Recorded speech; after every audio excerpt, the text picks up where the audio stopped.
Red Faction, made by Volition and THQ Nordic, released in May of 2001. It being a greatest hits title tells us it sold over 1 million copies, but it's speculated that it sold closer to 2 million.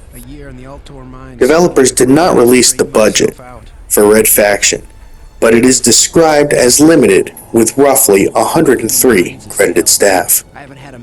The game released to acclaim by players and reviewers alike.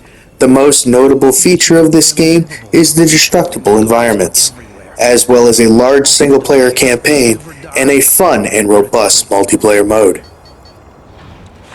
I personally remember playing a shit ton of multiplayer with my friends in high school.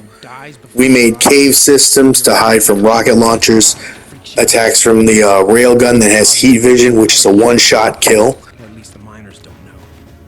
You can use a lot of different tactics. The bodies stay there, the damage stays for the most part. Once you hit, there is a certain amount of bodies and damage you can't do anymore.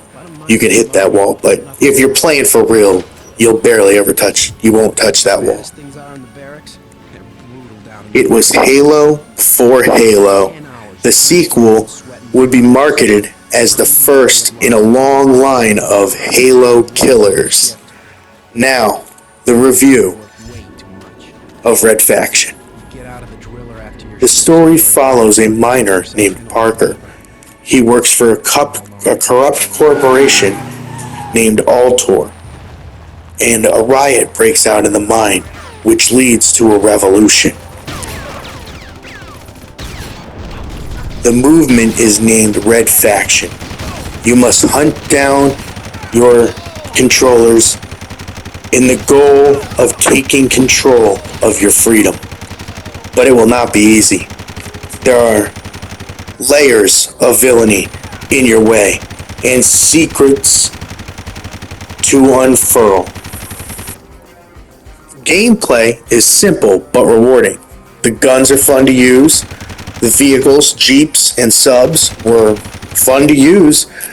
Destructible environments, epic boss fights, a cool setting, and secrets to find. Although, I'll admit that the mine setting gets a little bland into the later game. The graphics. The only way I can explain the game's graphics are the Ps2 graphics. I still remember Half-Life 1 on the Ps2 looking similar to this game. That being said, the graphics hold up, and if you can get over that, there's a lot of fun to be had here. The controls are from a time before FPS games found their standard. That being said, there is a control setting that you can come pretty close. You can aim freely down sights in this game. You can crouch, interact.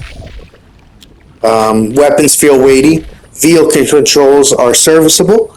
The soundtrack is similar to Doom Rock, which is kind of off-putting during some of the things of the game because it's carrying a high emotion, and Doom Guy never really had the emotion as part of it, which is why the Doom Rock worked in that game.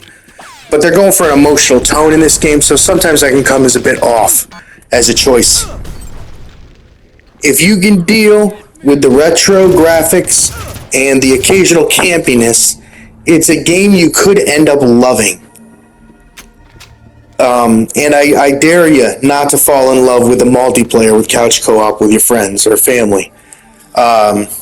It's probably the closest thing you'll get to a Halo-style shooter for multiplayer that, I don't think we're ever going to get.